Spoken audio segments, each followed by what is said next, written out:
পৃথিবীতে যত শ্রেষ্ঠ দিন আছে রমজানের পরে, মুহররমের পরে সবচাইতে দামি দিন আল্লাহর কাছে এই 10 দিন।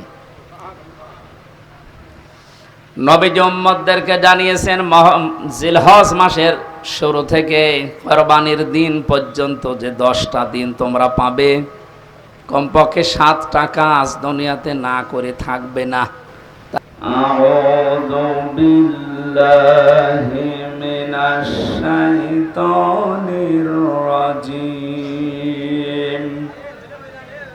বিসমিল্লাহির রহমানির রহিম।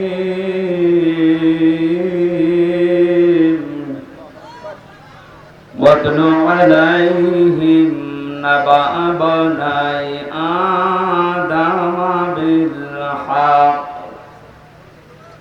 إذ قربا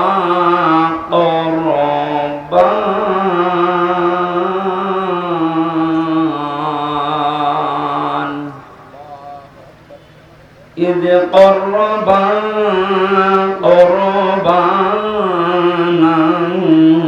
فتقبل من أحدهما ولم يتقبل من الآخر قال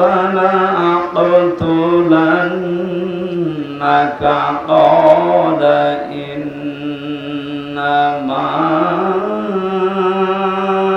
يتقبل الله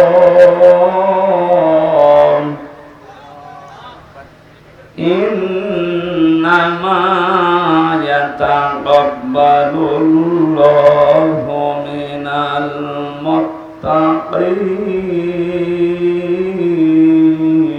المتقين صدقت يا ربنا اللهم صل على محمد وعلى آل محمد كما صليت على إبراهيم وعلى آل إبراهيم إنك حميد مجيد اللهم بارك على محمد وعلى آل محمد كما باركت على إبراهيم وعلى آل إبراهيم إنك حميد مجيد الحمد لله।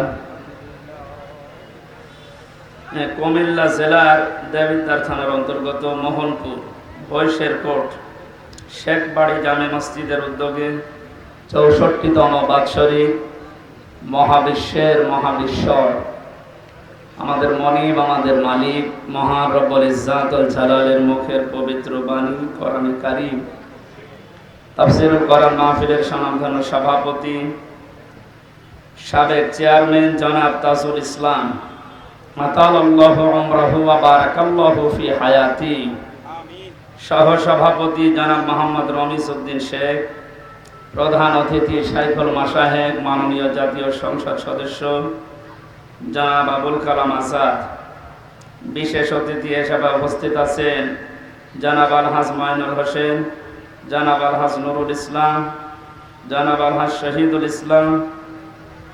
আমার আগে যিনি কথা বলছিলেন নবনির্বাচিত উপজেলা পরিষদের সম্মানিত চেয়ারম্যান জনাব মামুনুর রশিদ ভাই, এখানে যারা আলোচনা রেখেছেন মাওলানা হোসাইন আহমেদ মাহফুজ চুয়াডাঙ্গা, ইসলামী সঙ্গীত শিল্পী কবির বিন সামাদ যশোর, মাওলানা মাসুম বিল্লাহ ইবনে নাইম গোপালগঞ্জ, ইসলামী সঙ্গীত শিল্পী নিয়ামতুল্লাহ নিসামি, অনেক মানুষের নাম দেখতে পাচ্ছি। বিশেষ করে যারা আহ্বানে সাড়া দিয়ে সেই কুষ্টিয়া থেকে পর্যন্ত কোরআনের কথাগুলো বলার জন্য এসেছি, আপনাদের এলাকার সন্তান সিঙ্গাপুরের প্রবাসী জনাব শেখ মোহাম্মদ মাসুদ পারভেজ সোহাগ ভাই, সামনে বসা মুসলমান ভাইরা, পর্দার আড়ালের সম্মানিত মা এবং বোনেরা, প্রশাসনের ভাইরা, প্রাণ প্রিয় কুমিল্লাবাসী, দল মত নির্বিশেষে কোরআনের অনুষ্ঠানে যারা ইবাদত মনে করে এসেছি, খুশি হয়ে বলেন আলহামদুলিল্লাহ। মুসলমানদের ঐতিহ্য, সংস্কৃতি, তাহসিব তামাদ্দুনের ভেতরে অন্যতম কোরআনের সাথে সম্পর্ক করা। আল্লাহ পাক বলেন কুল বিফাদলিল্লাহি ওয়া বিরহমাতিহি ফাবিযালিকা ফালিয়াফরাহু হুয়া খায়রুম মিম্মা ইয়াজমাউন। হে নবী আপনি বলুন, পৃথিবীর মানুষকে আল্লাহ যা দিয়েছেন সবচাইতে বড় দয়ার প্রমাণ দিয়েছেন আল্লাহ কোরআন নাযিল করে। সুতরাং এই কোরআন যারা পেয়েছে দুনিয়ায় তারা যেন আনন্দ করে, খুশি হয়, উল্লাস করে। প্রশ্ন আসতে পারে কোরআন তো আমরা পেয়েছি, আমাদের হাতে হাতে আছে না। এর ভেতরে শরীয়তের যে নিয়ম নীতিগুলো দেওয়া আছে এইটা যারা তাদের প্র্যাকটিক্যাল লাইফে সেট করতে পারে, এর সাথে যার বেশি যত সম্পর্ক সে যেন তত বেশি খুশি হয়। কারণ দুনিয়ায় যত কিছু আল্লাহ মানুষকে দিয়েছেন আর দেবেন সব কিছু একদিন শেষ হয়ে যাবে, এইটাই ফাইনাল। যে কোরআনে কারীম পৃথিবীতে আল্লাহ দিয়েছেন এটা এখন আছে, কিয়ামতের পরেও এ কোরআন থাকবে। সুবহানাল্লাহ। কিয়ামতের পরে থাকবে মানে কিয়ামতের পরে জান্নাতে যাবে যারা, তাদেরকে আল্লাহ নিজের কণ্ঠ দিয়ে কোরআনে কারীমের সূরা ইয়াসিন তেলাওয়াত করে করে শোনাবেন। 50 আলফা সানা মিম্মা তাউদ্দুন। দুনিয়া 1-2 করে যেভাবে গণনা করো, জান্নাতের ওই পরিবেশে আল্লাহর কুদরতের কণ্ঠে কোরআনের এক একটি আয়াত শুনতে সময় লাগবে 500 বছর। আজকে আমরা যারা কোরআনে কারীমের অনুষ্ঠান পেয়ে আনন্দিত, কিয়ামতের ওই ময়দানে জান্নাতের পরিবেশে আল্লাহ শ্রোতা হিসাবে যেন আমার একটু জায়গা করে দেন, বলেন আমিন। তাহলে আজকে আমরা আনন্দিত খুশি এই কারণে যে এই মাহফিলের সম্পর্ক কোরআনের সাথে না হামজার সাথে না। কাউকে ভালোবাসলে আল্লাহর জন্য বাসবেন, লোক দেখানোর জন্য না। মান আহাব্বা লিল্লাহি ওয়া আবগাদা লিল্লাহি ওয়া আতাআ লিল্লাহি ওয়া মানাআ লিল্লাহ ফাকাদ ইসতাকমালাল ঈমান। ইবনে মাজাহ শরীফের হাদিস। আল্লাহর নবী বলেন, কাউকে যদি ভালোবাসো লোক দেখানোর জন্য না, আল্লাহর জন্য ভালোবাসবা। উপরে উপরে না, ভেতর থেকে আল্লাহর জন্য যদি ভালোবাসাটা হয়, ঘৃণা করলেও আল্লাহর জন্য ঘৃণা করবে। কিছু দিকে চাইলে আল্লাহর দিকে তাকিয়ে দেবে। নিষেধ যদি করো, কাউকে কিছু দেওয়া থেকে বিরত থাকো, আল্লাহর জন্য থাকবা। ফাকাদ ইসতাকমালাল ঈমান। আল্লাহর নবী বলেন সে যেন তার ঈমানকে পরিপূর্ণ করে নিল। জোরে বলেন সুবহানাল্লাহ। এই যে 4টা কথা এই হাদিসে আছে, শুনতে যত সহজ মনে হচ্ছে, এটা প্র্যাকটিক্যাল লাইফে মেলানো কি অত সহজ? অনেক কঠিন বিষয়। আল্লাহর জন্য কাউকে ভালোবাসা এটা এমনি আসবে না। ইন্নাল্লাযীনা আমানু ওয়া আমিলুস সালিহাতি সায়াজআলু লাহুমুর রহমানু বুদ্দা। আল্লাহ তাআলা বলেন যারা ঈমান আনে আর দাবি অনুযায়ী দুনিয়ায় যারা ভালো কাজের আঞ্জাম দিতে পারে, তাদের প্রতি সৃষ্টি জগতের একটা ভালোবাসা আল্লাহ নিজে তৈরি করে দেয়। সুতরাং এটা ঈমানের দাবি অনুযায়ী যদি ভালো ভালো কাজে আঞ্জাম দিতে পারে, আপনার প্রতি সৃষ্টি জগতের ভেতরে ভালোবাসা মহব্বত পয়দা করে দেবে কে? আল্লাহ।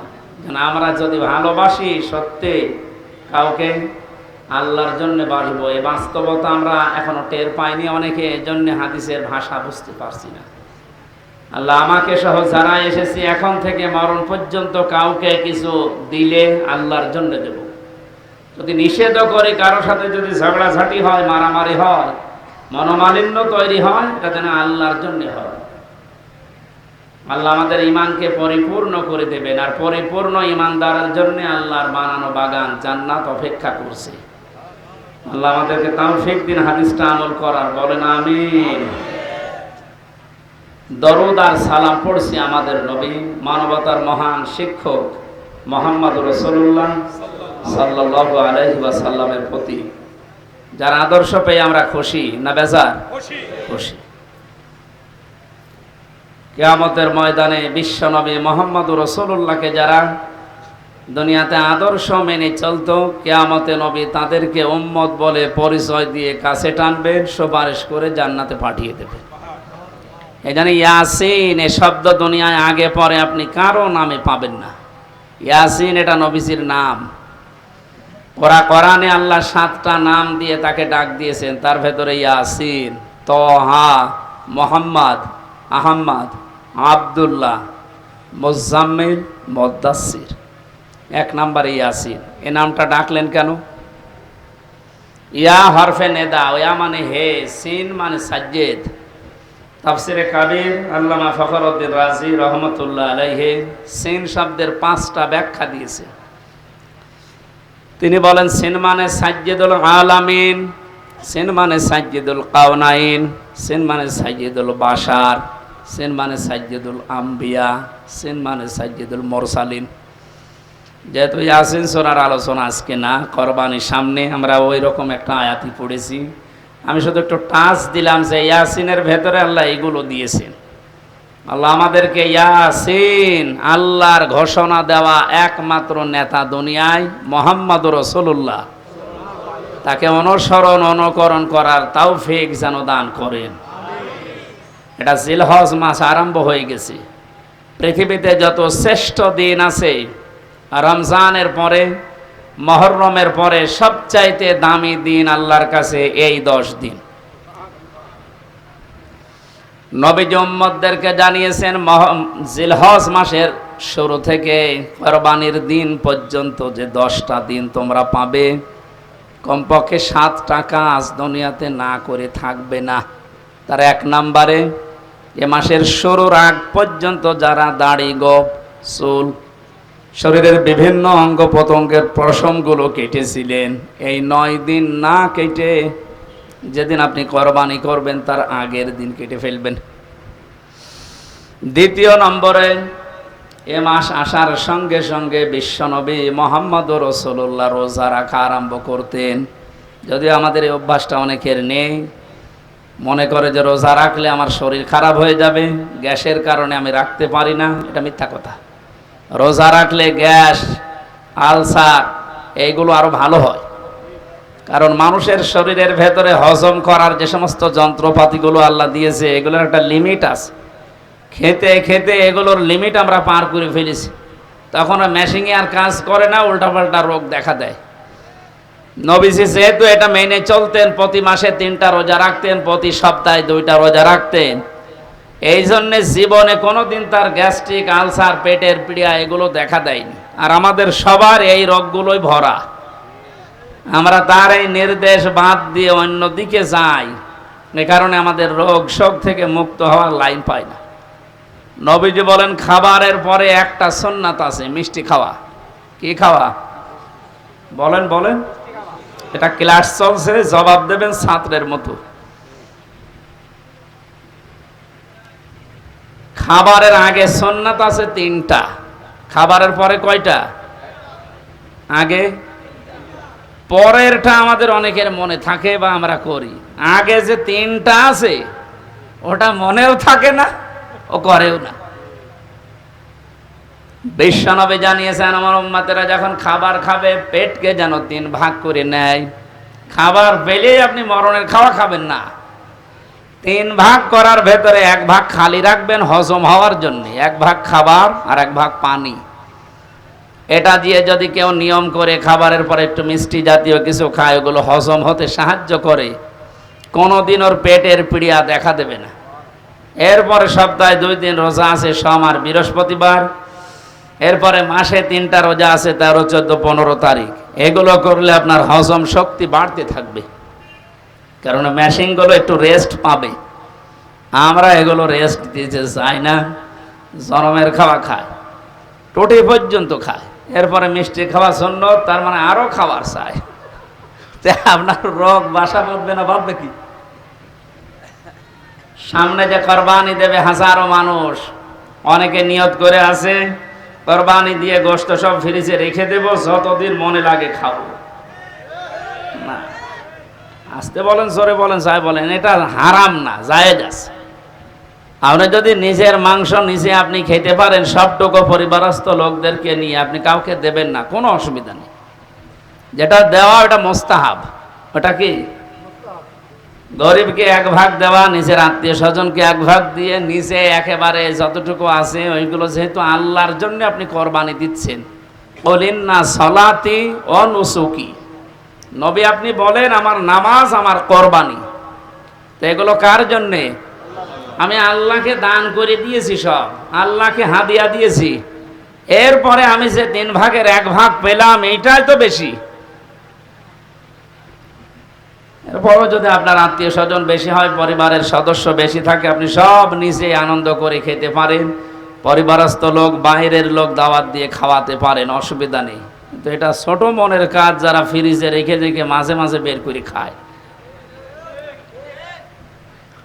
আমি খাবারের কথা বলছিলাম। বিশ্বনবী মুহাম্মদ রাসূলুল্লাহ খাবারের আগে যে 3টা সুন্নাতের কথা বলেছেন, আমরা যেন মনে রাখতে পারি। আমিন। তাহলে মাসে জিলহজ শুরু হলে নবীজি রোজা রাখতেন। এখানে রোজা আছেন কিনা আমি জানি না। আগামী যে কয়েকদিন সময় পাচ্ছেন কোরবানির আগে, যদি সমর্থ থাকে, শরীর স্বাস্থ্য ভালো থাকে, রোজা রাখবেন। 3 নম্বরে মাস আসলে নবীজি জিকির বাড়িয়ে দিতেন। কি বাড়াতেন? আরো জোরে বলেন। জিকির কি? কোরআনে কারিমে আল্লাহ জিকির করার জন্য আদেশ দিয়েছেন, ওইভাবে উযকুরুল্লাহ কামা আল্লামাকুম, তোমরা জিকির করো আল্লাহর ওইভাবে যেভাবে আল্লাহ তোমাদের শিখিয়েছেন। বাংলাদেশের কুমিল্লা জেলার বড়রা আর দেবিদ্বার আমি খোঁজ রাখি কিছু না কিছু। এই সমস্ত জায়গাগুলোতে জিকিরের নামে যে ফিকির আরম্ভ হয়েছে কয়েক বছর ধরে, আগে ছিল কিনা আমি জানি না, এগুলো বন্ধ করবে। কারণ উযকুরুল্লাহ কামা আল্লামাকুম, জিকির করো ওইভাবে যেভাবে শিখিয়েছেন। হামজা কে? কামা আল্লামাকুম, যেভাবে আল্লাহ তোমাদের শিখিয়েছেন। এখন আল্লাহ জিকির শিখিয়েছেন কিভাবে? যেহেতু এই মাস আসলেই নবীজি জিকির বাড়িয়ে দিতেন। আল্লাহ রাব্বুল আলামিন বলেন, নবী আপনি জিকির করবেন, ওয়াযকুর রাব্বাকা ফি নাফসিকা তাদাররুআ ওয়া খিফাতা ওয়া দুনাল জাহরি মিনাল কওলি বিল গুদুবি ওয়াল আসাল ইলা আখির আয়াত। সূরা আরাফ 9 নম্বর পারার 15 নম্বর পৃষ্ঠার 13 নম্বর লাইনের 205 নম্বর আয়াত। এটা তাফসীরে ইবনে কাসিরে পাবেন। আল্লাহ পাক বলেন, নবী আপনি জিকির করবেন 1 নাম্বার মনে মনে। কিসে? এই ছাত্রের মতো জবাব দিতে পারেন না, বলেন বলেন। 2 নম্বরে কান্না জড়িত কণ্ঠে। 3 নম্বরে ভীত সন্তুষ্ট হয়ে। 4 নম্বরে উচ্চ আওয়াজ বাদ দিয়ে। এটা যেহেতু রেকর্ড হচ্ছে, কালকে সারা দেশে ছড়িয়ে যাবে। এই ইবাদত এটা হাসি তামাশার জিনিস না। আল্লাহর কোন বিধানকে কেউ যদি খেল তামাশায় পরিণত করে দেয় জাতির সামনে, আল্লাহ পাক নিজে সেই লোকটার উপরে লানত দেয়। আর এটা বাংলাদেশের ব্রাহ্মণবাড়িয়া, কুমিল্লায় সবচেয়ে বেশি হয়। আল্লাহর নামে জিকির করতে করতে এমন জিকির আরম্ভ করে, কোরআনে নেই, হাদিসে নেই, সব ওরা বানিস। অথচ আল্লাহ জিকির করতে বলেন কিভাবে? যেভাবে উনি শিখিয়েছেন। হামজা যেভাবে শিখিয়েছে ওইভাবে জিকির করলে সওয়াব হবে? এ সহজ কথা না বুঝে উল্টা দিকে নিয়ে যান। মানে আল্লাহর নাম বাদ দিয়ে কেউ যদি রাসূলুল্লাহর নাম নিয়েও জিকির করে, এত মর্যাদা যার কথা বললাম, ইয়াসিন, হে নেতা, এ শব্দটা যাকে আল্লাহ নির্ধারিত করে দিয়েছেন, আল্লাহর ঘোষণা দেওয়া নেতা কয়জন, তার নামেও জিকির করা জায়েজ নেই। কেউ যদি ইয়া রাসূলুল্লাহ জিকির করো, কবিরা গুনাহ হবে। কারণ জিকির হবে আল্লাহর নামে, দরুদ হবে রাসূলের নামে। কথা বুঝতেছেন? আজকে থেকে সিদ্ধান্ত নেওয়া লাগবে যে জিকির আমরা আল্লাহ বাদে কারো করব না।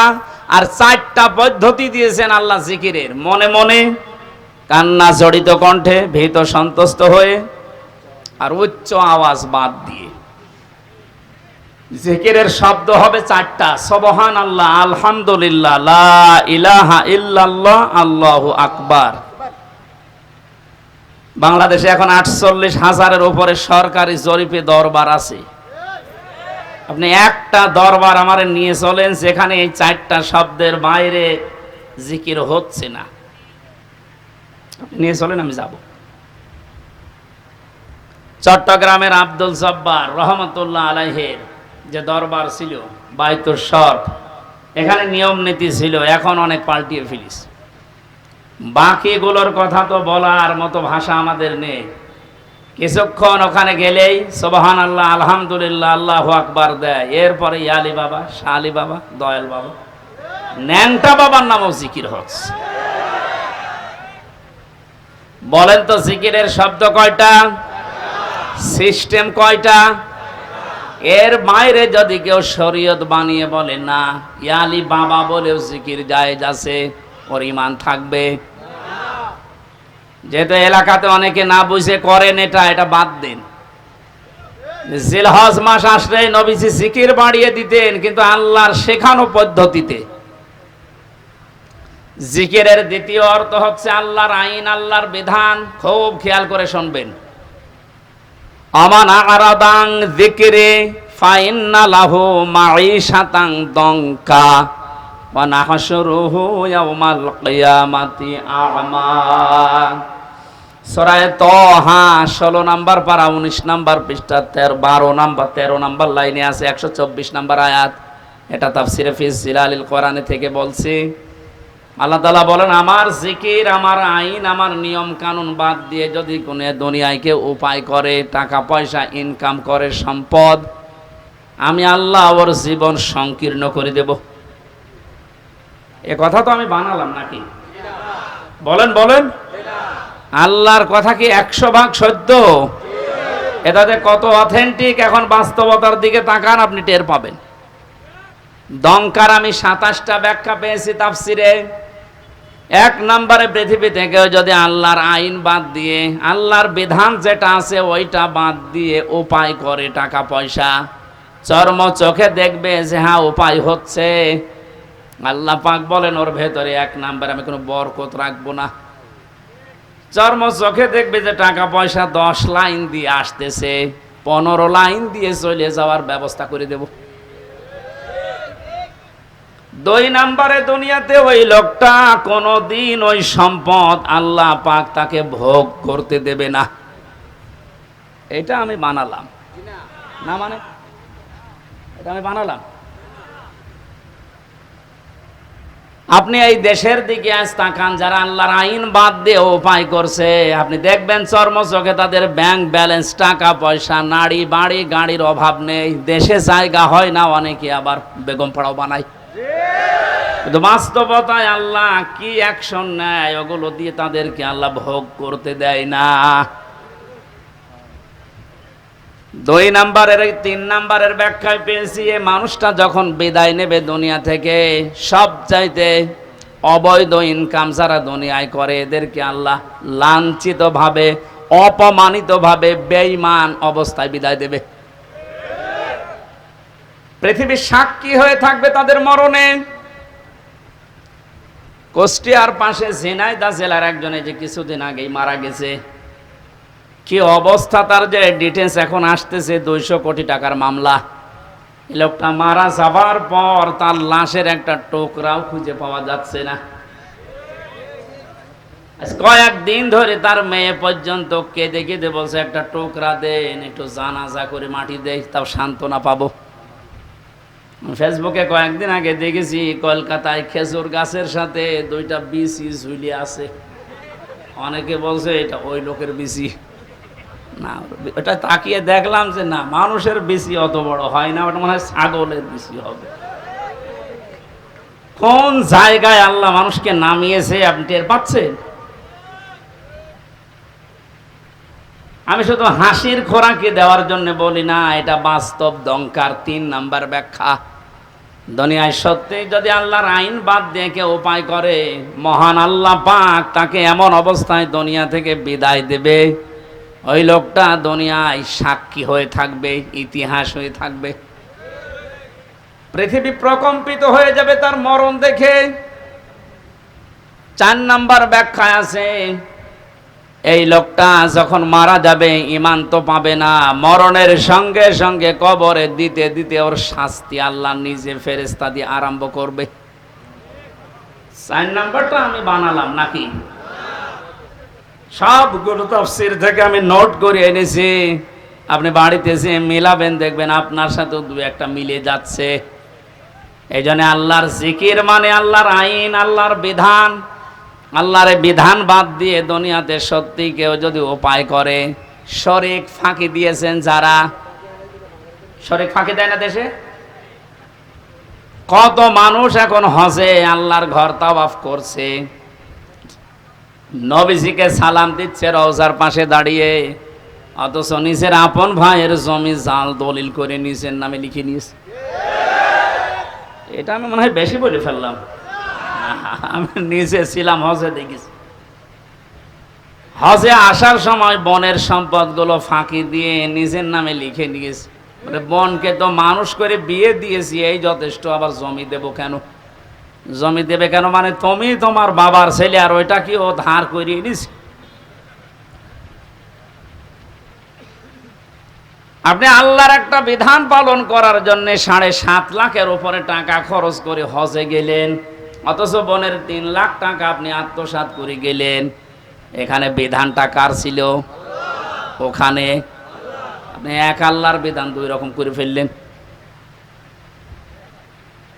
এই জন্য শরীক যারা ফাঁকি দিচ্ছেন, দঙ্কার ব্যাখ্যা পড়তে পড়তে আমি এটা পেয়েছি, দুনিয়াতে যারা ভাই বোন ছেলে মেয়ে জনগণ এ শরীক যারা ফাঁকি দিয়ে দুনিয়ায় চলবে, এই মানুষগুলো মরণের সঙ্গে সঙ্গে কবরে আমার আল্লাহ নিজে আযাব শুরু করবে। কারণ কি?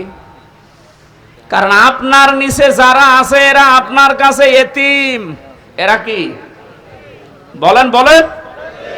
ইন্নাল্লাযীনা ইয়াকুলুনা আমওয়ালাল ইয়াতামা যুলমান ইয়াকুলুনা ফি বুতুনিহিম নারা ওয়া সায়াসলাউনা সাঈরা। সূরা নিসা 4 নাম্বার পারার 17 নাম্বার পৃষ্ঠার 14 নাম্বার লাইনের 10 নাম্বার আয়াতে এটা ইবনে কাসিরে আছে। আল্লাহ পাক বলেন, নিশ্চয় যে বা যারা বর্তমানে খাচ্ছে ভবিষ্যতেও খাবে। এটা মোজারে, প্রেজেন্ট, ফিউচার, 2টা কাল দিয়েছেন ইয়াকুলুনার ভেতরে। আমওয়ালাল ইয়াতামা যুলমান, এতিমদের মাল সম্পদ জুলুম করে।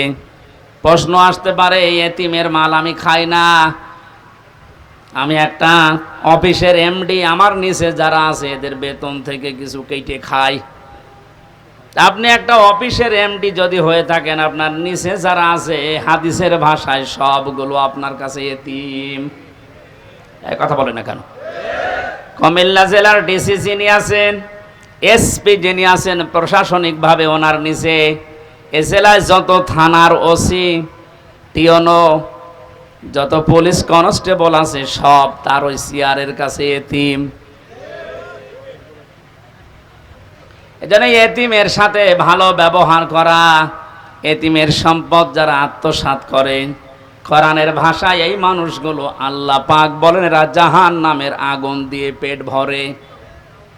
প্রশ্ন আসতে পারে, কয় আগুন তো আমি খাই না, আমি কাতলা মাছ খেয়েছি, আমি ইলিশ মাছ খেয়েছি।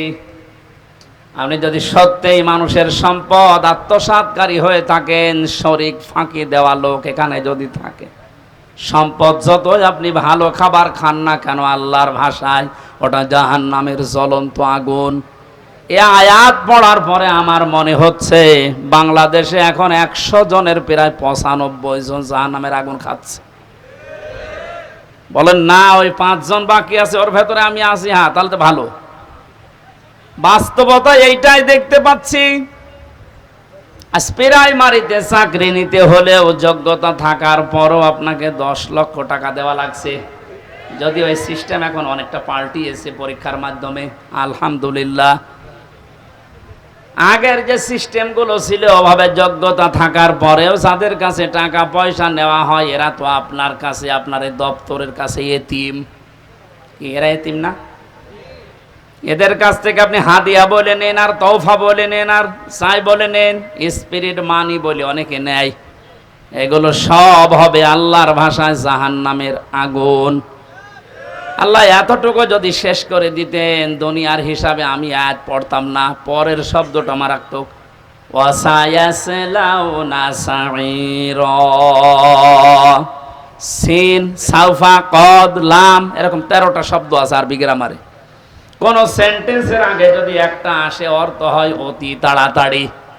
আল্লাহ পাক এখানে সিন দিয়ে জানিয়েছেন, মানুষের সম্পদ যারা ফাঁকি দিয়ে খাও, জোর করে জুলুম করে অন্যায় ভাবে খাও, মিথ্যা মামলা দিয়ে তারা জেলে দিয়ে তার পরিবারের কাছ থেকে অবৈধভাবে টাকা নাও, না এদেশে বন্ধ হয়ে গেছে? হাজারো মানুষ এরকম বিপদে আছে। শরীক ফাঁকি দিয়ে যারা খাও, এ মানুষগুলো শুধু মরতে দেরি, যেহেতু তুমি বেঈমান হয়ে মরবে, ঈমান পাবে না। ওই যে দংকার 4 নাম্বার ব্যাখ্যা, যারা অবৈধ ইনকাম করে ওদের ঈমান নসিব আল্লাহ বন্ধ করে দেয়। বলেন নাউজুবিল্লাহ।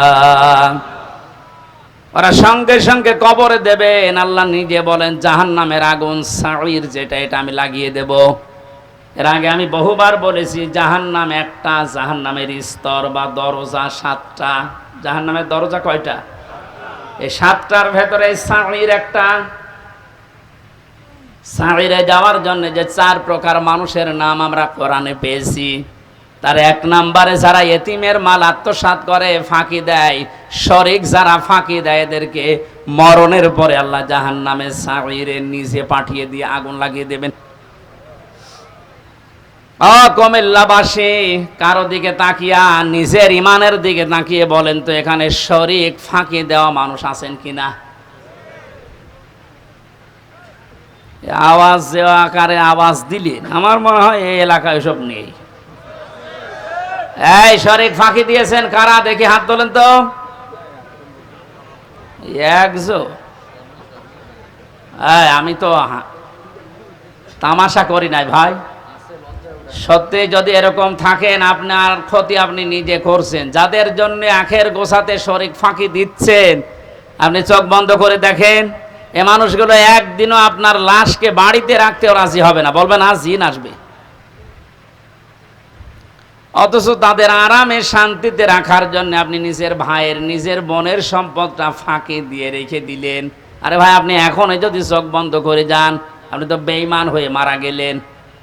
ওই অবৈধ সম্পদটা আপনার মেয়ে, আপনার ছেলে, আপনার স্ত্রী আরো অবৈধ কাজে ব্যয় করবে, আর ফ্ল্যাক্সি লোড হয়ে, বিকাশ নগদ হয়ে সব আপনার কবরে যাবে।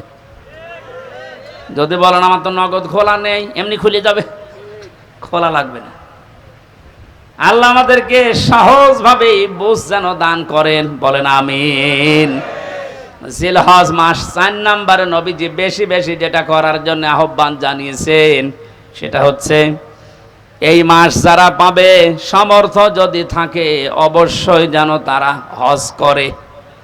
আজ হাজারো মানুষ হজ করার সামর্থ্য থাকার পরও হজে যাচ্ছে না।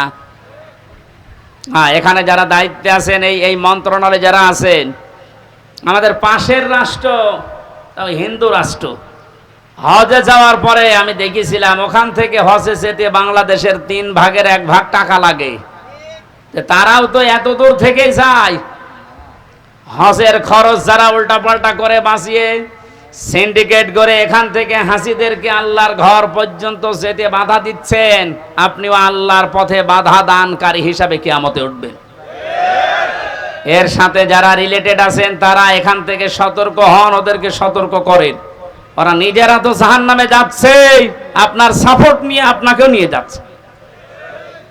যদি বলেন আমি কি করব, আমার তো কিছু করার নেই, আমি একেবারে নিচে আছি। ঈমান রাখার জন্য যে পদ্ধতিগুলো আছে 3টা, ওটার একটাও তো আপনার থাকা লাগবে। মান রাআ মিনকুম মুনকারান ফালিয়ুগায়্যিরহু বিয়াদিহি। তোমাদের ভেতরে কেউ যদি আল্লাহ বিরোধী, শরীয়ত বিরোধী কোনো কাজ দেখে, সে যেন অবশ্যই তার হাতের দ্বারা বাধা দেয়। হাত মানে এই হাত, হাত মানে এই হাত না, না। ইয়াদুন মানে শুধু এই হাত না, ইয়াদুন মানে ক্ষমতার হাত, আইনের হাত, প্রভাব প্রতিপত্তির হাত, দলীয় হাত। যে যেই জায়গায় আছেন আল্লাহ বিরোধী, সমাজ বিরোধী, ইসলাম বিরোধী, মানবতা বিরোধী কোন কাজ দেখলে আপনার ঈমান রাখার জন্য হলেও আপনাকে হাতের দ্বারা বাধা দেওয়া লাগবে। এটা যদি কেউ করে সে ফার্স্ট ক্লাস ঈমানদার। এটা যদি আপনি না পারেন, আপনার হাতে যদি প্যারালাইজড হয়, না সম্ভব না, এ করতে গেলে আপনার বিপদ আরো বাড়বে, তখন আপনি মুখের দ্বারা হলেও প্রতিবাদ করবেন, না এটা অন্যায়, এটা বন্ধ করেন। আর আমরা এটাই করছি। কুমিল্লা শহর থেকে মাত্র 2 কিলোমিটার দূরে ভারতের এরিয়া, ওখান থেকে একজন হজে গেলে ওর যদি 2.5 লাখ টাকায় হয়ে যায়, আমার 7.5 লাখ লাগবে কোন কারণে? এই সিন্ডিকেট ভাঙা লাগবে। কোটি কোটি টাকার ব্যবসা করছে এখানে যারা দায়িত্বে আছে তারা। এই জন্য আমাদের যেহেতু ওই পর্যায়ে কিছু করার নেই, হাত তো নেই, হাত তো প্যারালাইজড। সুতরাং মুখের দ্বারা প্রতিবাদ করার যতটুকু ভাষা আছে আমরা করলাম। আল্লাহ যেন আমাদের এই ভাষাটাকে কবুল করেন। এটাও যদি না পারা যায়, সর্বশেষ মনে মনে ঘৃণা করা, এইটাও অনেকে করে না। আরো আল্লাহ বিরোধী, আল্লাহর ঘরে যেতে ডাইরেক্ট না ইনডাইরেক্ট ভাবে বাধা দেওয়া হচ্ছে, আরো খুশি হয়। আজকের এই অনুষ্ঠানটায় আমরা কি বলবো বলেন তো? যেহেতু কোরআনে কারিমের সামনে যে তেলাওয়াতকৃত আয়াত পড়লাম আপনাদের, এটা কোরবানি সংক্রান্ত, আর সামনে 4-5 দিন পরেই কোরবানি। আমাদের এখানে আলোচনাও তো ওই ধাঁচে আমরা করব। এরপরও যদি কোনো মহল উল্টাপাল্টা ধারণা করে এটা বন্ধ করে দেয়, এটা ডাইরেক্ট না ইনডাইরেক্ট যারা চেষ্টা চালিয়েছিলেন, আপনি কোরআনে বাধা দানকারী হিসাবে কিয়ামতে উঠবেন।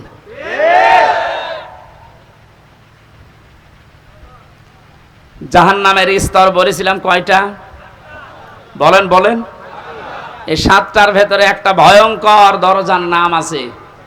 এই দরজা দিয়ে আল্লাহ তাদেরকে প্রবেশ করাবে যারা এই পৃথিবীতে কোরআনে কারিমের অনুষ্ঠানগুলোতে বাধা দেয়। আর এই দেশে এখন দিন দিন এই পজিশন বাড়ছে। মানুষ ওগুলো খুব বেশি না, কয়েকটা। আল্লাহ আমাদেরকে হেদায়েত দান করেন, বলেন আমিন। এই জন্য হজ করার সামর্থ্য যাদের আছে হজ অবশ্যই করে মারা যাবেন। হজ করার সামর্থ্য থাকার পরও যদি কেউ হজ না করে মারা যায়, নবীজি বলেন ও হয় ইহুদি হয়ে মরবে নাই খ্রিস্টান হয়ে মরবে, ওটা আমার দেখার দরকার নেই। জোরে বলেন নাউজুবিল্লাহ। জিলহজ মাসের এই আমলগুলো আমরা শুরু করতে পারি। আল্লাহ আমাদেরকে সবাইকে যেন তৌফিক দেন। সূরা মায়েদা 27 থেকে 34 এই আয়াতগুলো আমরা তেলাওয়াত করব এখন। এর আলোকে কোরবানির সামনে নিয়ে কিছু মাসলা মাসাইল আকারে তাফসীর নিয়ে কথা বলবো ইনশাআল্লাহ। জবান খুলে কোরআনের এই সোনালী আয়াতের অংশ বিশেষ একটু পড়েন। শয়তান যদি আশপাশে থাকে ও যেন চলে যায়। কারণ পৃথিবীর কোনো ইবাদত করার আগে আউযুবিল্লাহ পড়া লাগে আমি পাইনি। নামাজ পড়তে হলে আউযুবিল্লাহ পড়া লাগবে, আছে? যদি না পড়েন আপনার নামাজ হবে না, এই কথা কেউ বলতে পারে না। রোজা রেখেছেন আউযুবিল্লাহ পড়েননি, আপনার রোজা হবে না। এই যে হজে যাচ্ছে যারা আউযুবিল্লাহ পড়েনি, হজ হবে না। কোরআন পড়তে গেলে যদি কেউ আউযুবিল্লাহ না পড়ে, কোরআন পড়া তো হবে না, আরো ওর গুনাহ হবে। কারণ এটা ওয়াজিব তরক করার গুনাহ হবে। ফাইদা ক্বরাতাল কুরআনা ফাস্তাইজ বিল্লাহি মিনাশ শাইতানির রাজিম। হে নবী, আপনি যখন কোরআন আরম্ভ করবেন তখন আল্লাহর কাছে আশ্রয় চান শয়তান থেকে। এটা কি নফল না ওয়াজিব? বলেন বলেন। কেন এত গুরুত্ব বলেন তো? নামাজের মতো, রোজার মতো, হজের মতো এত বড় বড় বিধান পালন করতে গেলে আউযুবিল্লাহ পড়া লাগছে না, অথচ কোরআন পড়তে গেলেই পড়া লাগে। এই কারণেই, কারণ অন্যান্য ইবাদতে শয়তান মানুষকে যত না ধোঁকা দেয়, কোরআনের কাছে আসলে তার চাইতে বেশি ধোঁকা দেয়। কারণ শয়তান জানে যদি ওর কাছে আসে, আর এটা যদি জানে আমি শয়তানি করব কোথায়, কারণ শয়তানি করার জায়গা থাকবে না। এই জন্য সবচাইতে বড় বাধা ওর কোরআনের কাছে মানুষ আসতে চাইলেই ও বিভিন্ন অ্যাঙ্গেলে বাধা দেয়। আজকেও বাধা দিচ্ছিল। এই জন্য আশপাশে যদি থাকে শয়তান, সে মানুষ হোক আর জিন হোক, ও যেন চলে যায়। বলেন আউযু বিল্লাহি মিনাশ শাইতানির রাজিম। বিসমিল্লাহির রহমানির রহিম।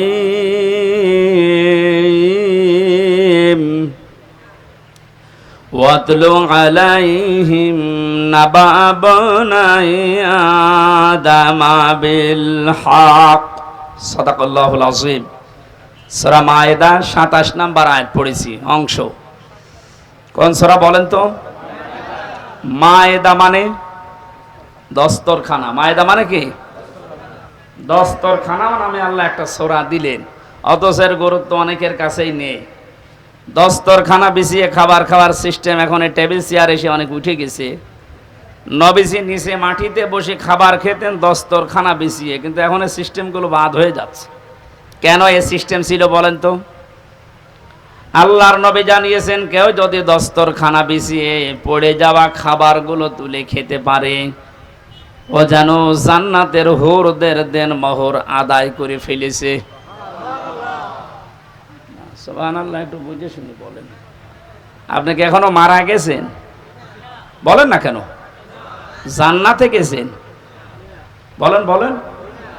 হুরদের সাথে বিয়ে আপনার হয়েছে? দেন মোহর তো দূরের কথা, এখনো মারা যাননি, জান্নাতেও যাননি, হুরদের সাথে বিয়ে হয়নি, তো দেন মোহর আদায় হবে কথা বললেন কেন? ছোট্ট একটা আমল মাত্র। সত্যিই যদি আপনি এই আমল এখন থেকে জীবনে আরম্ভ করতে পারেন, বিজ্ঞান এখন জানিয়েছে কেউ যদি মাটিতে বসে, পাটিতে বসে, নিচে বসে নবীজি যেভাবে খাবার খেতেন ওই খাবারের সুন্নত আদায় করে খাবার খেতে থাকে, খেতে খেতে ওর অর্ধেক খাবার হজম হওয়ার কথা, কারণ ওইভাবে পেটে বসলে পেটে চাপ লাগে। আর আমরা যেভাবে বসে খাই ওভাবে ওই সিস্টেম নেই, আমরা দিন দিন পাল্টিয়ে ফেলছি। দস্তরখানায় পড়ে যাওয়া খাবারটা খেলে কত বড় একটা সুসংবাদ পাওয়া যাচ্ছে। আমি এখনো মারাই গেলাম না, জান্নাতও পাইনি, হুরদের সাথে আমার বিয়েও হয়নি এখনো, অথচ দেনমোহর আদায় হয়ে গেছে। তার মানে নবীর এই কথার সিগনিফিকেন্স হচ্ছে আমি যেন জান্নাতে প্রবেশ করে ফেলেছি। এই ছোট আমল আমরা যেন না ছাড়ি, ছোট মনে করি, এটা অনেক বড় আমল।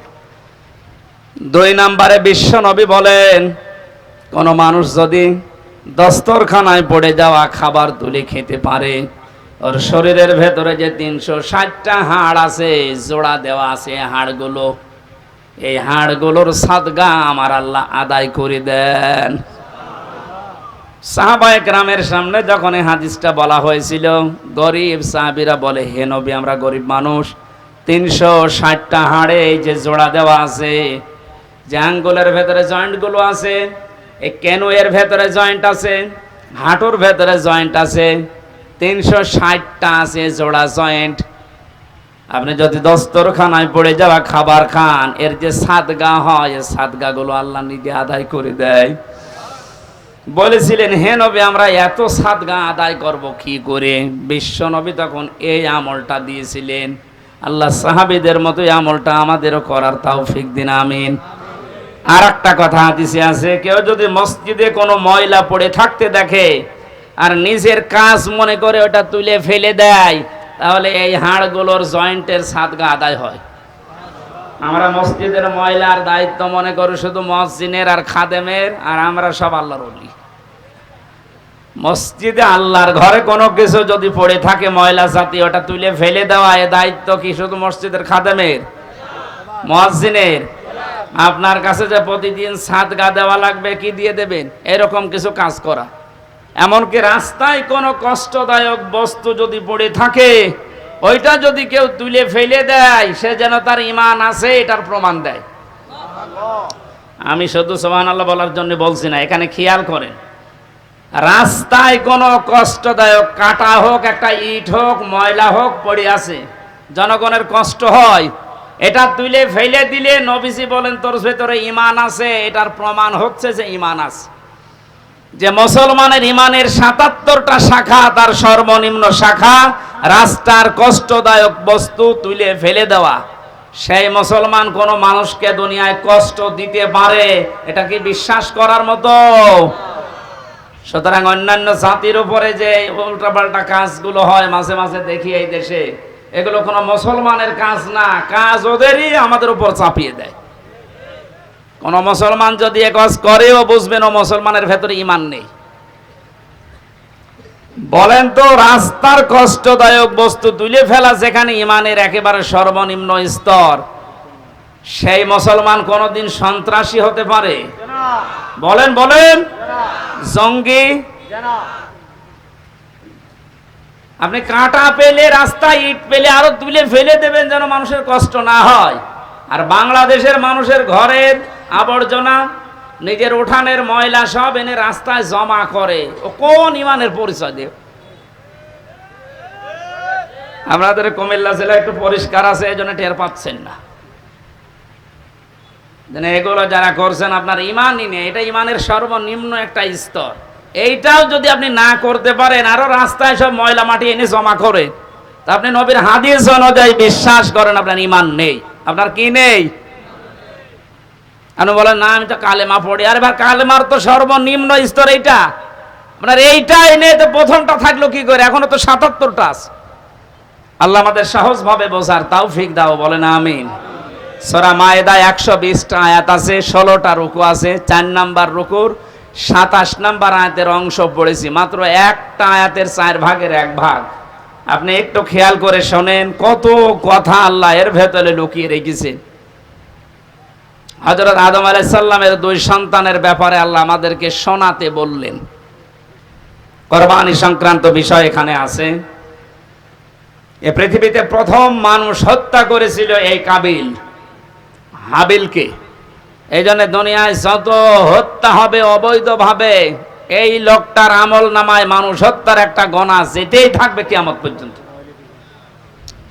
এই জন্য দুনিয়াতে এমন কোন কাজের আঞ্জাম তৈরি করা ঠিক না যে আপনি মারা যাওয়ার পরও এটা জারি থাকে। এরকম কাজ এদেশে নেই। জেনে শুনে বুঝে শুনে এরকম কোন কাজে হাত দেবেন না যে আপনি নেই, অথচ এটা বিকাশ হয়ে আপনার কবরে যাচ্ছে। আল্লাহ রাব্বুল আলামিন সতর্ক করছেন, অতলো হে নবী আপনি তেলাওয়াত করেন, আলাইহিম নাবাবনাই আদামা বিল হক। এটা কুমিল্লার দেবীর দ্বার। এই যে উম্মত গুলো বসে আছে, এদের সামনে আপনি তেলাওয়াত করেন আদম নবীর ২ সন্তানের কাহিনী, যথাযথভাবে সঠিকভাবে এদেরকে আপনি ইতিহাস শোনান। প্রশ্ন আসতে পারে, হাজার হাজার বছর আগে পৃথিবীর প্রথম মানব হযরত আদম আলাইহিস সালাম, তার ২ সন্তানের কাহিনী শুনি আমরা করব কি না? তারা যে একটা বিষয়কে নিজেদের পক্ষে আনার জন্য আল্লাহর যে পদ্ধতি কোরবানি দেওয়া, আমি ইতিহাস বলার জন্য এখানে বসি নাই, তাফসীর থেকে কয়েকটা কথা আনার জন্য, শিক্ষা দেওয়ার জন্য বলছি। হযরতে আদম নবীর সন্তান জোড়া জোড়া তৈরি হতো ওই সময়। আগের পক্ষের পরের পক্ষের এভাবে মিল করে তিনি বিয়ে দিতেন, যেহেতু মানুষ ওই সময় কম ছিল। ওই সময় শরীয়তে ওইটা জায়েজ ছিল। বিবাহ দেওয়ার জন্য তাসলিমা আর আকলিমা, মেয়েটা সুন্দর ছিল, এই জন্য আগের পক্ষের এই কাবিল বলে না আমি এটা মানি না, আমার পক্ষে যে আসবে এটা সুন্দরী হয়নি, এই জন্য আমি ওকে বিয়ে করব না, আমি ওইটা চাই। মেয়েদের প্রতি ভালোবাসা, তাদের সৌন্দর্যের প্রতি, তাদের চেহারার প্রতি আকর্ষণ, এটা আমার আল্লাহ দুনিয়া তৈরি হওয়ার পর থেকে করে দিয়েছে। যুজ্জিনা লিন-নাসি হুব্বুশ শাহাওয়াতি মিনান নিসা, মানুষকে আমি শোষণ করে দিয়েছি, আকর্ষণীয় করে দিয়েছি 9টা জিনিসকে তাদের সামনে। 1 নম্বরে মেয়েলোক, মেয়েলোকের চেহারার প্রতি ভালোবাসা, আকর্ষণ, এটা তৈরি করে দিয়েছে কে? এই যে পরীক্ষার জিনিস এটা। এখন যদি বলেন আল্লাহ তৈরি করে দিয়ে আল্লাহ আবার আমাকে শাস্তি দেবে কোন কারণে, এইটাই পরীক্ষা। আপনার মতোই মানুষ আর একজন আছে, সে তো এরকম সুযোগ পাওয়ার পরও এই কাজ করে না, আপনি করলেন কেন? হযরতে আদম নবী আলাইহিস সালামের মনে শান্তি ছিল না, তাকে আমার আল্লাহ জান্নাতে এত নিয়ামত দিয়েছিলেন, তারপরও তিনি আনন্দ শান্তি পাচ্ছিলেন না। আল্লাহ রাব্বুল আলামিন তার মনের অবস্থা বোঝার পর তিনি যখন নিদ্রায় গেছেন, তন্দ্রাচ্ছন্ন, ওই সময় একটা হাড় তার শরীর থেকে বের করে সুন্দরী মহিলায় যে হাওয়া আলাইহিস সালামকে বানিয়ে রেখেছিলেন। তাফসীরে কাবীরের ভেতরে পেয়েছি পৃথিবীতে 4 জন মহিলাকে আল্লাহ সব চাইতে সৌন্দর্য দিয়েছেন, তার ভেতরে হাওয়া আলাইহিস সালাম 1 নাম্বার, ইব্রাহিম নবীর প্রথম স্ত্রী হযরতে সারা 2 নাম্বার, হযরতে ইউসুফ নবীর স্ত্রী জুলাইখা 3 নাম্বার, 4 নম্বরে মোহাম্মদ রাসূলুল্লাহর ছোট মেয়ে হযরতে ফাতিমাতুজ জোহরা রাদিয়াল্লাহু তাআলা আনহা। এখন ঐশ্বরিয়ায় যত সুন্দর আপনার কাছে মনে হয়, পরিমণি যত সুন্দর মনে হয়, বলে হযরতে হাওয়া কত সুন্দর ছিলেন বলেন। তিনি যখন বসে আছে বামে, ঘুম থেকে ওঠার পরে তিনি দেখলেন, তাফসিরে মুফাসসির বলেন হযরতে আদম হাওয়াকে দেখেই তাকিয়েছেন এবং ধরতে গেছেন। আল্লাহ পাক বলেন, আদম এটা তাকানোও যাবে না, ধরাও যাবে না। হযরতে আদম বলছে, আল্লাহ তাকানো যাবে, ধরা যাবে কি করলে সেটা বলেন। আমার মনে হয় বাংলাদেশের অনেক যুবক এমন আছে, নামাজের ফরজ জিজ্ঞাসা করেন বলতে পারবে না, তো বিয়ে করা ফরজ এটা বলতে পারবে। আল্লাহ পাক কয়দিন জানিয়েছেন, হ্যাঁ ধরা যাবে, তাকানো যাবে, বিয়ে করা লাগবে। আদম আলাইহিস সালাম আগে পেছনে না ভেবে বলছে, আল্লাহ আমি রাজি আছি। আল্লাহ পাক শর্ত দিয়েছেন, বিয়েতে রাজি হয়ে গেলে বিয়ে করতে হলে দেনমোহর দেওয়া লাগবে। এটা নেই। এখান থেকে মাসলা বের হয়, অজানা অচেনা কোনো মহিলাকে নিয়ে যদি আপনি তাকাতে চান, আনন্দ করতে চান, ধরতে চান, এটা বিয়ে করা শর্ত। বিয়ের আগে প্রেম বলেন, ভালোবাসা বলেন, পবিত্র বলেন, কিছুই জায়েজ নেই। অনেকে বলছে না এটা পবিত্র ভালোবাসা, প্রেমিকার মাথায় পর্যন্ত হাত দিয়ে বলছে, আল্লাহর কসম আমি তোরে ভুলে যাব না, এটা জায়েজ আছে? আরে তুই হাত দিলি কোথায়? বিয়ের আগে তোর মাথায় না ওর দিকে তাকানো যাইছিল না, আর তুই মাথায় হাত দিয়ে বলছি, তোমার মাথায় হাত দিয়ে আল্লাহর কসম করছি তোমার ভুলে যাবো না, পুরাটাই গোনা জেনা হয়ে গেছে। আদম নবী আলাইহিস সালাম যখন বলেন আমি রাজি আছি, আল্লাহ বলেন আগে বিয়ে করো, দেন মোহর কই? বলে নেই। আল্লাহ পাক সুযোগ দিয়ে জানিয়েছিলেন, আমার নবী মুহাম্মদুর রাসূলুল্লাহর উপরে 10 বার দরুদ শরীফ পড়ো, এইটাই দেন মোহর হিসাবে মেনে নিলাম।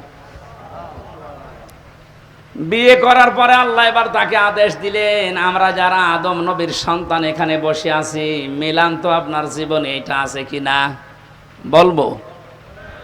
অকুলনা ইয়া আদম উসকুন আনতা ওয়া যাওজুকাল জান্নাতা ওয়া কুলা মিনহা রাগাদান হাইসু শি'তুমা ওয়ালা তাকরাবা হাযিহিশ শাজারাতা ফাতাকুনা মিনাজ জালিমিন। জন্মের পর থেকে আয়াতটা আমিও শুনেছি, এর ভেতরে যে এত গুরুত্বপূর্ণ 4টা শিক্ষা আছে অনেকে আমরা জানি না। আলেম যারা আছেন তাদেরকে এবার বলছে একটু খেয়াল করেন। হযরতে আদম নবীকে আল্লাহ আলাইহিস সালামের সাথে বিবাহ পড়িয়ে দিলেন জিবরাইলকে সাক্ষী দিয়ে, ডাক দিয়ে বললেন, আদম তোমার বউকে নিয়ে এবার তুমি যাও জান্নাতে। জান্নাত আদম আলাইহিস সালামের বাড়ি আর আমাদের বাবার বাড়ি। এই কথা বললেন না কেন? জান্নাত আমাদের, আরো জোরে বলেন, বলেন আরেকবার। তাহলে আয়াত থেকে প্রথম মাসলা বের হয়, বিয়ে করার পরে বউ নিয়ে বাবার বাড়ি যাওয়া লাগবে। আর অনেকে এখন ঘর জামাই থাকে না, এ জেলায় নেই। বিয়ে করে বউ নিজের বাবার বাড়ি নিয়ে যাওয়া লাগবে, আর আপনি সহ থেকে যাচ্ছেন। 2 নম্বরে ওয়াকুলা মিনহা রাগাদান হাইসু শি'তুমা। আলেমদেরকে বলছি, আল্লাহ কিন্তু আংতা ওয়াকুলা এ শব্দ দিতে পারতেন, মাঝখানে আংতা নেই। আজ বাংলাদেশ সহ বিশ্বে যারা নারী স্বাধীনতা আন্দোলন নামে, নারী মুক্তি পরিষদ, নারী বিপ্লব পরিষদ, এরকম 13টা সংগঠন এই দেশে এখন কাজ করছে নারীর স্বাধীনতা দেওয়ার জন্যে। আপনি নারীকে আর কি সম্মান দেবেন, কি অধিকার দেবেন? আল্লাহর কোরআনের আয়াতের দিকে তাকান।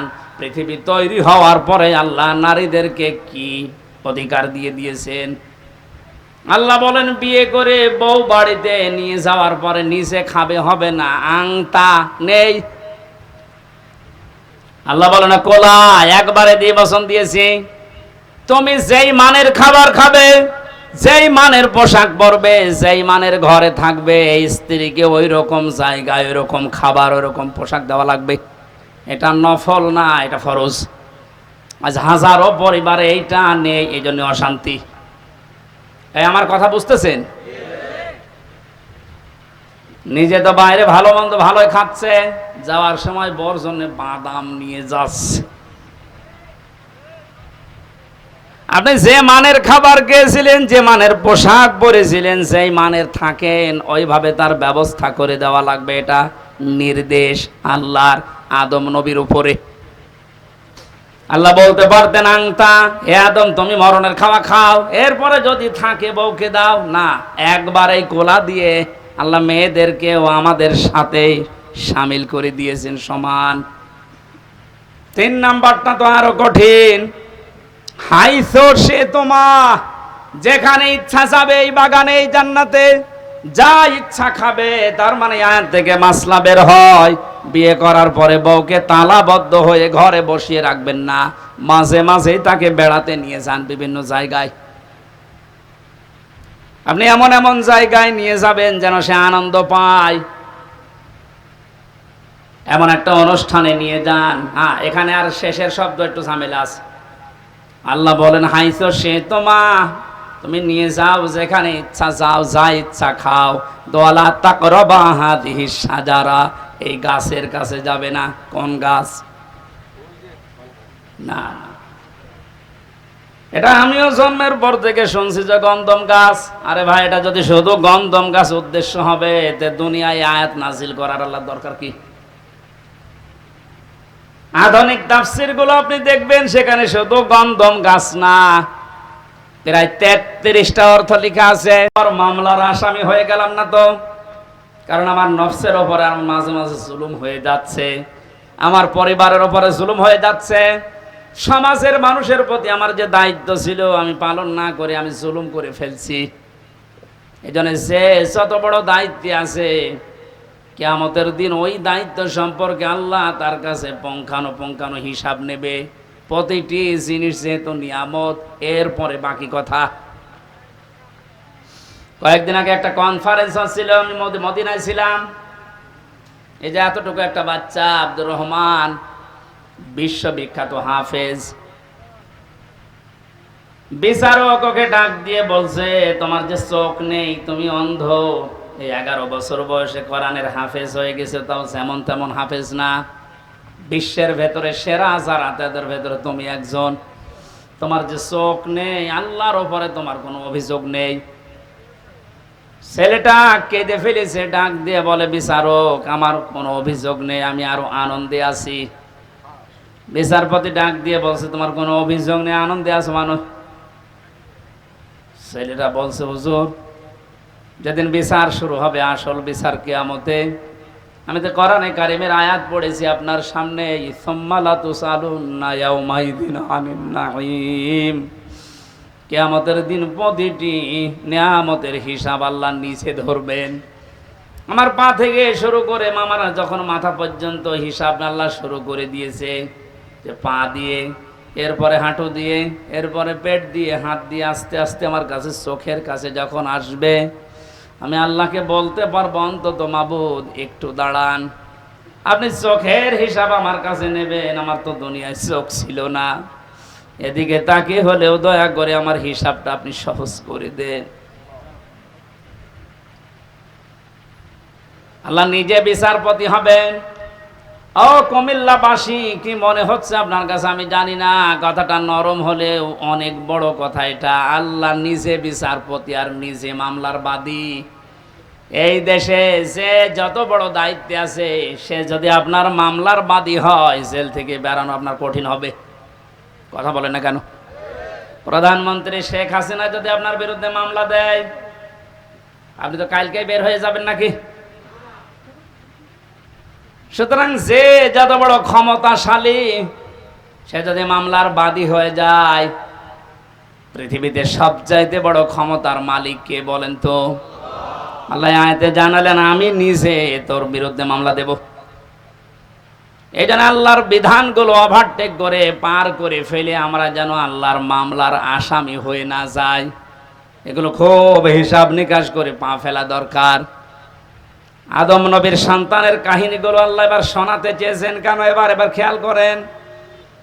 আল্লাহ পাক বলেন, হে নবী, আপনার উম্মতদেরকে যখন পাবেন তাদের সামনে আমার এই আয়াতগুলো তেলাওয়াত করে শোনান। এটা হাজার হাজার বছর আগে হযরতে আদম নবীর 2 সন্তানের কাহিনী। এই মেয়ে লোক নিয়ে তারা ঝগড়ায় বিপদে নিমজ্জিত হয়েছিল। শেষ পর্যন্ত আদম নবীর শরীয়ত অনুযায়ী তাদেরকে বলেছিলাম তোমরা কোরবানি করো। আমাদের যেমন পশু করার নিয়ম, ওই সময় নিয়ম ছিল আলাদা। ওরা এরকম চাটিয়াল ময়দানে পশু জবাই করে রেখে আসতো, আগুনের ঝলক আকাশ থেকে এসে পড়িয়ে ফেলতো, তারটা কবুল হয়ে যেত। আর যারটা পড়ে থাকতো তারটা কবুল হতো না। আমার মনে হয় এই শরীয়ত যদি এখন আমাদেরও থাকতো, এই দেশে কত মানুষের কোরবানি ধরা পড়ে যেত। আমার ভাইরা, বেশি সময় হয়ে গেল, শেষ করে দিই নাকি? আমার তো কেবল আয়াত শুরু হচ্ছে, গরমের ভেতরে তো আসলে 1 ঘন্টা হয়ে গেছে, শেষ করে দিই। জিনা মানে এই যে মানুষগুলো ব্যস্ত না, এদের আরো কাজ আছে, আমারও কাজ আছে। হ্যাঁ, চালাবো ছেড়ে দিই। এত এত লং টাইম কথা বলা গরমের ভেতরে। তারা কোরবানি দিয়েছিল, একজনেরটা যখন কবুল হওয়ার পরে আর একটা হয়নি, প্রতিহিংসার বশবর্তী হয়ে হাত উত্তোলন করেছিল মারার জন্যে। আল্লাহ রাব্বুল আলামিন এই কাহিনীটা শোনানোর মাধ্যমে আমাদেরকে সতর্ক করছেন, এ দুনিয়াতে কেউ যদি কাঙ্ক্ষিত মানের জায়গায় যেতে না পারো, যার কারণে যেতে পারো না, ওর প্রতি প্রতিশোধ পরানো হলে তার ক্ষতি করো না, যেটা সবচাইতে বেশি আমরা করি। ইদ ক্বাররাবা কুরবানান ফাতুকব্বিলা মিন আহাদিহিমা ওয়া লাম ইউতাকাব্বাল মিনাল আখার ক্বালা লা আকতুলান্নাক। এই কাবিল তখন ডাক দিয়ে বলেছিল, ভাই তুমি কি এমন কাজ করো যে তোমারটা আগুনের ঝলক এসে পুড়িয়ে ফেলেছে? আমিও তো তোমার সাথেই বসবাস করি, আমারটা নিয়ে নিল না। তুমি যেহেতু পথে এখন বাধা হয়ে আছো, তোমার এই রাখবো না, তোমার শেষ করে দেই। হযরতে কাবিল হাবিল ওই সময় যে কথাটা বলেছিল, শুধু ওই সময়ের জন্য না, এটা কিয়ামত পর্যন্ত আয়াতটা কোরআনে থাকবে, এখন আছে, আমাদের জন্য শিক্ষা হচ্ছে। হাবিল বলেছিল, ক্বালা ইন্নামা ইয়াতাকাব্বালুল্লাহু মিনাল মুত্তাকিন। হে ভাই কাবিল, কান খাড়া করে শোনো, দুনিয়াতে শুধু তাকওয়া, মুত্তাকি যারা, এই মানুষগুলোর সম্পদ, জীবন আল্লাহ কবুল করে থাকেন। এর দ্বারা প্রমাণিত আমরা যারা কোরবানি এখন দিচ্ছি, সামনে কেনার জন্য প্রস্তুতি নিচ্ছেন, আপনি যদি মুত্তাকি হতে না পারেন, আপনার জীবনের কোরবানি কিন্তু কবুল হবে না। কোরআনে কারিমে আল্লাহ যেখানে কোরবানি শব্দের ব্যাখ্যা দিয়েছেন যে কোরবানি করো, ওর আগের শব্দে আমার আল্লাহ দিয়েছেন নামাজের কথা। এজন্য এখানে যারা নামাজ আদায় করেন না বা নামাজ পড়েন না, নামাজের শিক্ষা যাদের জীবনে নেই, এক কথায় ফতোয়া দেওয়া যায় যে আপনার কোরবানি হচ্ছে না। ফাসাল্লি লি রাব্বিকা ওয়ানহার, আগে কোরবানি করো, এরপর নামাজ পড়ো। বলেন বলেন। এই জন্য নামাজ যারা পড়ে না তাদের সাথে ভাগ দিলেও আপনারটা হবে না। এটা একটু কড়া হয়ে গেল। আরে ভাই, এই যে পুরাটা মিলে হাত, এতটুকু যদি না থাকে, বাকিটুকু দিয়ে কিছু করা যাবে? যদি বলেন একটু চুলকিয়ে দেন তো কোনো জায়গায়, এতটুকু দিয়ে চুলকাতে পারবেন? আল্লাহ ফাসাল্লি আগে দিয়েছেন যে নামাজ আদায় করো আগে। আরে নামাজের শিক্ষার ভেতরে যে 27টা আছে, তার ভেতরে একটা শিক্ষা হচ্ছে ওয়ানহার, কোরবানি করো। কোরবানি এটা শুধু পশুর ভেতরে সীমাবদ্ধ না, ইসলাম মানতে গিয়েও আপনাকে কোরবানি করা লাগবে। আপনার সম্পদ, আপনার জীবন, আপনার সময়, আপনার লেখনী, আপনার বক্তব্য সব যেন আল্লাহর জন্য, ইসলামের জন্য, আপনি কোরবানির জন্য প্রস্তুতি নিতে পারেন। এই শিক্ষা 1 বছর পর পরে আমাদের দিতে আসে। পশু কোরবানি করার আগেই নিজের ভেতরের পশুত্বকে যদি আমরা কোরবানি করতে না পারি, কিয়ামত পর্যন্ত হায়াত পেয়েও আপনার কোরবানি আপনি ওই কাবিলের মতো কবুল করাতে পারবেন না। এজন্য যারা সবাই করার জন্য প্রস্তুতি নিচ্ছেন, কোরবানি পশুর গলায় ছুরি দেওয়ার সঙ্গে সঙ্গে নিয়ত করবেন, আল্লাহ আমার ভেতরের যে পশু আছে অহংকার, হিংসা, দাম্ভিক্য, এটাও আমি আজকে জবাই করে দিলাম। এইরকম কোরবানি দেওয়া মানুষ বাংলাদেশে ভরি ভরি। আল্লাহ, যারা আমরা কোরবানি দিচ্ছি, এভাবে কোরবানি দেওয়ার তৌফিক আমাদেরকে তুমি দান করো, যেন কাবিলের মতো হয় না, হাবিলের মতো কবুল হয়ে যায়। বলেন আমিন। সম্মানিত ভাইরা, আমি দাম্পত্য জীবন নিয়ে কয়েকটা বই লিখেছিলাম, 6টা। তার ভেতরে 2টা বই নিয়ে এসেছি। পারিবারিক জীবনে যাদের অশান্তি, এটা থেকে উত্তরণের উপায় 19টা লিখেছি। আমার কাছে বইটা আছে, আপনারা নিয়ে বাড়িতে মেয়েকে, বউকে, মাকে, ফুফুকে, মেয়েদেরকে পড়াবেন। পরকীয়া, প্রেম সংক্রান্ত বিষয়গুলো কোরআন এবং হাদিস থেকে সূক্ষ্ম সূক্ষ্মভাবে বের করে আমরা লিখেছিলাম। আল্লাহ আমাদেরকে বাস্তবে এটা আমল করার তৌফিক দিন। প্রচণ্ড গরম আর সবাই ব্যস্ত আমরা, এই জন্য অনেক রাত হয়ে গেছে, শেষ করে দিচ্ছি। আগামীতে মাহফিলগুলো আমরা শীতের সময় নেব, এই গরমের সময় আসলে এগুলো হয় না।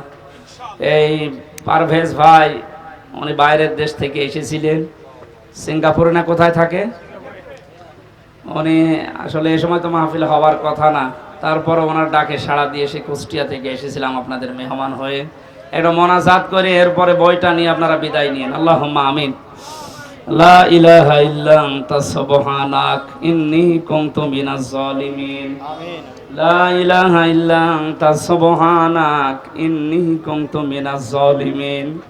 ফাস্তাজাবনা লাহু ওয়া নাজ্জায়নাহু মিনাল গাম্মি ওয়া কাযালিকা নুনজিল মুমিনিন। রব্বুল আলামিন, কুমিল্লা জেলার দাউদ দেবিদ্বার থানার দিকে তাকাও।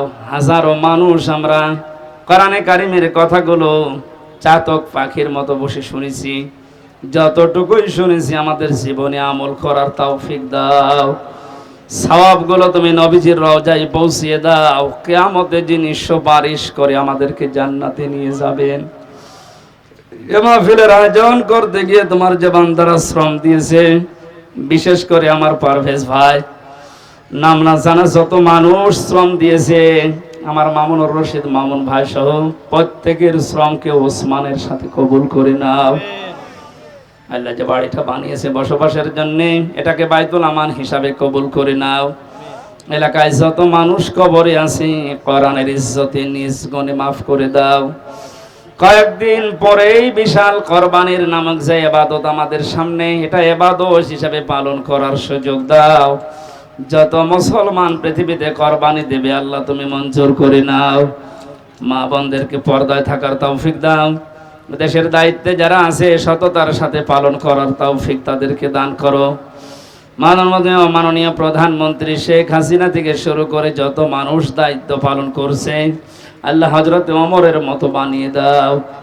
560টার উপরে মসজিদ বানিয়েছে আল্লাহ, এই মসজিদগুলো যারা সেজদা দেয়, এই মসজিদের ওসিলায় যারা দায়িত্বে আছে, এদের ক্ষমা করে দাও।